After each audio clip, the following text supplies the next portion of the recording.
Life story channel में आपका स्वागत है। हमारी आज की कहानी है बांझपन समस्या। दिन भर की कड़ी मेहनत के बाद विनय अभी अभी फैक्ट्री से घर लौटा था। थकान उसके चेहरे पर साफ झलक रही थी। घर पहुंचकर वो सोफे पर आरामदायक मुद्रा में बैठ गया। सामने उसकी माँ उर्मिला जी कान्हा जी की मूर्ति के सामने खड़ी हुई संध्या पूजा में मग्न थी। तभी नीलिमा पानी का गिलास लेकर आई। उसने विनय की ओर देखते हुए चिंतित स्वर में कहा, क्या बात है? तबीयत तो ठीक है ना? आज आप कुछ ज्यादा ही थके हुए लग रहे हैं। विनय ने गहरी सांस लेते हुए जवाब दिया, हाँ नीलू, सब ठीक है, बस आज थोड़ी मिठाई ज्यादा हो गई। पेट कुछ भरा भरा सा लग रहा है। नीलिमा ने उसे झिड़कते हुए कहा, अरे तो इतनी मिठाई खाने की क्या जरूरत थी? अपनी तबीयत का ध्यान तो रखना चाहिए था। वैसे किसने खिला दी इतनी मिठाई? विनय मुस्कुराते हुए बोला, अरे वो हरीश है ना, मेरा बिजनेस पार्टनर। उसकी पत्नी ने बेटे को जन्म दिया है और आज भी इतना खुश था कि फैक्ट्री में सबके लिए तरह तरह की मिठाइयाँ लेकर आया। मैंने ज्यादा खाने से मना भी किया था, लेकिन उसने मुझे अपनी कसम दे डाली। अब बताओ, इतनी खुशी में मैं मना कैसे करता? उसका चेहरा देखकर ना कहना मुश्किल था। उर्मिला जी ने जैसे ही संध्या पूजन पूरा किया, वे आकर विनय के पास सोफे पर बैठ गईं। किस सोच में गुम हो माँ? विनय ने पूछा।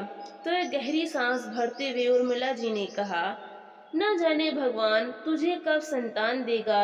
एक नन्हे मुन्ने की किलकारियां इस घर में भी गूंजे तो मन को सुकून मिले। जाने कब भरेगी बहू की गोद। मैं तो बस इसी चिंता में भूली जा रही हूँ। उनकी बात सुनकर नीलिमा का चेहरा उतर गया। उसकी आंखों में उदासी गहराने लगी और वो वहां से उठकर चुपचाप अपने कमरे की ओर चली गई। विनय ने उसकी हालत देखी तो बिना एक पल गंवाए उसके पीछे पीछे कमरे में आ गया। देखा तो नीलिमा की आंखों में आंसू छलक रहे थे। पत्नी को ऐसी हालत में देखकर विनय का दिल बैठ सा गया। उसने नीलिमा के पास जाकर उसके आंसू पोंछे और कहा, अरे तुम भी ना, माँ की बातों की इतनी गंभीरता से क्यों लेती हो? ये तो उनकी आदत है। कहते कहते विनय की आवाज भी कांपने लगी। फिर नीलिमा बोली, मैं आपके दुख का कारण भली भांति समझती हूँ। मैं भी कितनी अभागन हूँ ना, जो इस विवाह के 7 वर्षों के पश्चात भी इस घर को एक वारिस तक न दे सकी। नीलिमा की यह बात सुनकर विनय का दिल जैसे टूट गया। उसने अपनी पत्नी के कंधे पर हाथ रखा और कहा, अरे नहीं नीलू, दिल छोटा मत करो। यह बात तुम्हारे हाथ में तो नहीं है ना। औलाद तो भगवान की देन है। और फिर मुझे इतनी भी इच्छा नहीं है औलाद की। मैं तो सिर्फ इतना चाहता हूँ कि जिंदगी भर अपने परिवार को ढेर सारी खुशियाँ दे सकूं। तुम मेरी जिंदगी हो। हमारी खुशी किसी और चीज की मोहताज नहीं है। तुमसे बढ़कर मेरे लिए कुछ भी नहीं। मेरा यह छोटा सा परिवार ही मेरे लिए सब कुछ है। बस अब तुम कभी उदास मत होना। अच्छा, अब जल्दी से मेरे लिए एक कड़क चाय बनाकर ले आओ। तुम्हारे हाथ की चाय पीकर तन मन सब तृप्त हो जाता है। ऐसा कहते हुए विनय हाथ मुंह धोने के लिए चला गया, लेकिन जैसे ही बाथरूम से बाहर आया तो उसे नीलिमा के उबकाइयां लेने की आवाज सुनाई दी। वो दौड़कर वॉश बेसिन के पास पहुंचा तो देखा कि नीलिमा को उल्टी आ रही थी। पत्नी को उल्टियां करते देख विनय घबरा गया और बोला, मुझे लगता है डॉक्टर को दिखाना पड़ेगा। कहीं रात को तुम्हारी तबीयत ज्यादा बिगड़ ना जाए।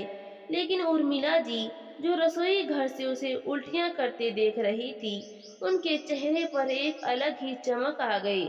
मुस्कुराते हुए वे बोली, अरे आखिरकार वो दिन आ ही गया जिसका मैं बरसों से इंतजार कर रही थी। कान्हा जी ने मेरी सुन ली। अब तो मैं जल्दी ही अपने पोते को गोद में खिलाऊंगी। उर्मिला जी की यह बात सुनकर विनय की चिंता पल भर में गायब हो गई। वो भी खुशी से झूम उठा। उसकी आंखों में चमक और चेहरे पर मुस्कान फैल गई। वहीं नीलिमा सब सुनकर शर्म से लाल हो गई और मुस्कुराते हुए अपने कमरे में चली गई। इधर उर्मिला दी ने तुरंत अपने पति को यह खुशखबरी सुनाई। घर में तो जैसे उत्साह सा माहौल हो गया। अगली सुबह विनय ने नीलिमा को कार में बिठाया और डॉक्टर के पास चेकअप के लिए ले गया। डॉक्टर ने कुछ टेस्ट करवाए और उसके बाद नीलिमा की जांच करते हुए पूछने लगी, तुमने दोपहर के खाने में क्या खाया था? जी, राजमा चावल। बासी थे क्या? जी हाँ, एक दिन पहले बनाए थे। फिर डॉक्टर बिना कुछ कहे अपनी कुर्सी पर बैठ गई और दवाइयाँ लिखने लगी। सब कुछ ठीक तो है ना मैम? क्या क्या सावधानियां बरतनी होंगी? सामने खड़ा विनय उत्सुकता से पूछने लगा। अरे बैठ जाइए मिस्टर विनय। दरअसल आपकी पत्नी ने बासी खाना खा लिया था। बस उसी के कारण बदहजमी हो गई है। जैसा आप लोग सोच रहे हैं वैसा कुछ नहीं है। मैं दवाइयाँ लिख देती हूँ, 2 दिन में ठीक हो जाएंगी। सुनते ही नीलिमा के दिल को एक झटका सा लगा और विनय को तो जैसे काटो तो खून नहीं। उन्हें ऐसा लगा जैसे उन पर कोई वज्रपात हुआ हो। विनय ने बड़ी मुश्किल से खुद को संभाला और नीलिमा के कंधे पर हाथ रखकर उसे बाहर लेकर आया। जैसे ही नीलिमा कार में बैठी तो फूट फूट कर रोने लगी और रोते हुए बोली, मेरी बात मानिए, अब आप दूसरी शादी कर लीजिए। फिर नीलिमा का दिल बहलाने के लिए विनय मजाक में बोला, अच्छा, अगर तुम्हारी एक और बहन होती तब तो मैं उसी को सौतन बनाकर ले आता। फिर तो तुम दोनों एक दूसरे के साथ झगड़ा भी ना करती। लेकिन अब तो ऐसा मुश्किल है। ऐसा कहते हो विनय हंसने लगा। तो नीलिमा बोली, आपको इस समय भी मजाक सूझ रहा है? विनय ने नीलिमा का हाथ थामते हुए उसकी आंखों में झांक कर कहा, तुम क्या सोचती हो कि पति पत्नी का रिश्ता सिर्फ औलाद के सहारे टिका होता है? क्या उसके बिना हमारा रिश्ता कमजोर हो जाएगा? ऐसी बात मन में लाना भी गलत है। और हाँ, आज के बाद दूसरी शादी की बात अपनी जुबान पर मत लाना। ईश्वर के घर देर है लेकिन अंधेर नहीं। वहाँ चमत्कार होने में वक्त नहीं लगता। इसलिए कभी निराश मत होना। तुम्हारा साथ ही मेरे लिए सब कुछ है। विनय के इन शब्दों ने नीलिमा के दिल में एक नई उम्मीद जगाई। उसने हल्की सी मुस्कान के साथ सिर हिलाया। घर पहुंचकर जैसे ही विनय ने दरवाजे की घंटी बजाई, उर्मिला जी तुरंत दरवाजे पर आईं। दरवाजा खोलते ही उन्होंने सवालों की झड़ी लगा दी। डॉक्टर ने क्या कहा? सब कुछ ठीक है ना? हमारे खानदान का चिराग कब आने वाला है? ये सवाल सुनते ही नीलिमा और विनय एक दूसरे का मुंह ताकने लगे। फिर विनय ने थोड़ा रुक कर कहा, अरे माँ, ऐसा कुछ नहीं है।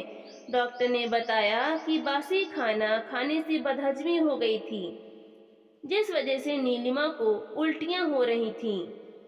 आप ज्यादा चिंता मत कीजिए, सब कुछ ठीक है। उर्मिला जी का चेहरा एक पल को उतर गया। तभी विनय ने माहौल बदलने की कोशिश करते हुए नीलिमा की तरफ देखा और मुस्कुरा कर कहा, अच्छा नीलू, बहुत भूख लगी है, मैं फ्रेश होकर आता हूँ, तब तक खाना लगाओ। माँ के सवालों और नीलिमा की भावनाओं के बीच संतुलन बनाने की कोशिश करते हुए विनय अंदर चला गया। हे भगवान, न जाने कान्हा जी मुझे मेरे पोता पोती का चेहरा कब दिखाएंगे। दादी बनने का सौभाग्य पाने के लिए कब से तरस गई हूँ मैं। सासू माँ ने कहा तो नीलिमा उदास होकर भरी आंखें लिए रसोई घर में चली गई और खाने की तैयारी करने लगी। थोड़ी देर में घर में उनकी काम वाली बाई कमला आ गई। यह क्या हुआ तुझे कमला? तेरे चेहरे और बाजू पर यह नीले काले निशान कैसे हैं? तेरा तो पूरा चेहरा सूजा हुआ है। इतनी बात सुनते ही कमला सिसकते हुए बोली, क्या बताऊं मेम साहब, पहले ही मेरे 4 बच्चे हैं, अब 5वां बच्चा भी इस दुनिया में आने वाला है। पति कहता था कि गर्भपात करा दो, लेकिन नन्ही सी जान को मारने को मेरा मन नहीं मानता था, इसलिए मैं राजी नहीं हुई। लेकिन अब जिद कर रहा है कि जैसे ही बच्चा पैदा होगा उसे अनाथ आश्रम में छोड़ देंगे। कहता है कि इतनी महंगाई के जमाने में खर्च नहीं उठा सकता। मैं इस बात के लिए भी तैयार नहीं हुई तो मुझे पीटने लगा। अब कुछ दिनों बाद बच्चे के पैदा होने के साथ ही वो उसे अनाथ आश्रम में छोड़ देगा। माँ बाप के होते हुए भी वो अनाथों की जिंदगी जिएगा। कहते हुए कमला रोने लगी। इतना सुनते ही नीलिमा सोच में पड़ गई। वो हैरान थी कि जहाँ जरूरत नहीं है वहाँ भगवान इतना दे रहा है, और हमें जरूरत है तो आंखें नीचे बैठा है। अपना काम निपटाकर कमला चली गई तो नीलिमा अपने कमरे में आ गई। नीलिमा अपने ही सोच विचार में गुम थी। कमरे में बैठा विनय, जिसने उन दोनों की सारी बातें सुन ली थीं, अपनी पत्नी से बोला, नीलू, मेरे मन में एक ख्याल आया है, क्यों ना कमला के बच्चे को हम गोद ले लें। अरे, आपने तो मेरे मन की बात छीन ली, लेकिन माँ जी से भी तो पूछना पड़ेगा ना। अरे नीलू, इसमें पूछने की क्या बात है। अगर कोई माँ किसी के बच्चे को प्यार देना चाहती है तो उसे कौन मना कर सकता है। क्या हुआ, किस बारे में बात हो रही है। विनय की माँ उर्मिला जी उनके कमरे में आते हुए पूछने लगी। तो विनय बोला, कमला का जो बच्चा इस दुनिया में आने वाला है, हम उस बच्चे को गोद लेने के बारे में सोच रहे हैं। इतना सुनते ही उर्मिला जी का मुंह खुला का खुला रह गया, और फिर बोली, नहीं नहीं, ऐसा कैसे हो सकता है। कमला एक नीच जाति से संबंध रखती है। माँ, कम से कम आप तो ऐसी बातें मत करो। अपने कान्हा जी से पूछो, क्या वो किसी को ऊंचा या नीचा मानते हैं। उनके यहाँ तो केवल कर्मों की कसौटी ही अच्छे और बुरे का मापदंड है। अगर समाज ने किसी स्त्री को छोटी जाति का कह दिया तो उस माँ के गर्भ से जन्म लेने के मात्र से वो बच्चा नीच कैसे हो सकता है। यह सब अंधविश्वास है। बात तो तुमने सही कही बेटा, परंतु समाज से डर लगता है। डरने वाली कोई बात नहीं है माँ। समाज की चिंता मत करो, समाज भी हमारे बदलने से ही बदलेगा। उर्मिला जी ने विनय की बात पर गंभीरता से विचार किया। फिर वे मुस्कुराते हुए बोली, तुम्हारी बात बिल्कुल सही है बेटा। अगर मेरे कान्हा जी मेरी बहू की सोनी गोद भरना चाहते हैं तो यह मेरे लिए सबसे बड़ी खुशी होगी। मैं अभी कमला के घर जाकर उससे बात करती हूँ। यह कहते हुए उर्मिला जी तुरंत तैयार होकर तेज कदमों से दरवाजे की ओर बढ़ गईं।